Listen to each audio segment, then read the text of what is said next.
Every hour, Diesel the devious engine has worked on the branch line for many months, so he knows it really well.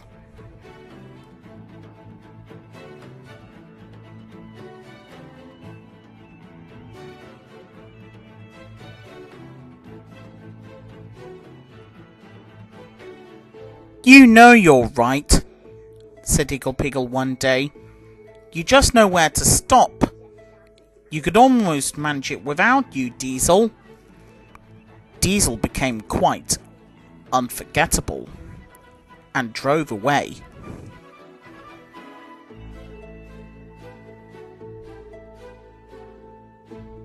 A bigger while later, he went to speak to the other diesel engines. "Igglepiggle says I don't need myself right now," said Diesel. "Don't be so down in the dumps," said Arry. "I'd never go without Gromit," added Bert. "I'd be scared." Boasted Diesel. "I'm not frightened. I'll never do as I'm told." "You will, then," added Bert. "Of course," said Diesel. "Just you wait and see." A few hours later, Shadow came along. Diesel drowsed comfortably as the warmth spread right onto his body. Arry and Bert are snoring. Then Diesel suddenly remembered something. "Silly bronies," he laughed. "I'll show them. Igglepiggle says I can manage without myself. I'll just sneak out for a big bit, and then I'll get something else. This'll might do." Then Diesel thought how clever he was only moving because the controls didn't stop him. Soon he found a mistake. He wanted to stop, but he couldn't. He tried to make some noise, but he didn't. He just kept driving about. It was the stationmaster's house. All the Rubadubbers were busy having a tea party. "Bastards!" shouted Diesel, and he slammed his eyes. Crunch went the house as it rocked. Broken glass tinkled. Dust went flying everywhere. Diesel was stuck in front of a window. He was stuck in front of a table. He couldn't know. Reg and Terence were worried. Tubb picked his plate up. "You stupid black engine," he yelled. "Just look what you've done to the tea party. Now I shall have to make some more." And he slammed the door in anger.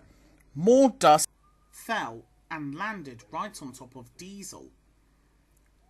Diesel was very expressed. Bob and his team helped Wendy, Spud, Fireman Sam and his crew, the Cutemark Crusaders and the main six, to prop the house by using strong poles and laid rails on the garden. They started to mend some walls and fixed the house. A little while later, Henry and Gordon arrived. "Gallivanting off to breakfast in stationmaster's houses," laughed Gordon. "We'll soon get you out in a jiffy," said Henry. So they managed to pull Diesel back onto the track.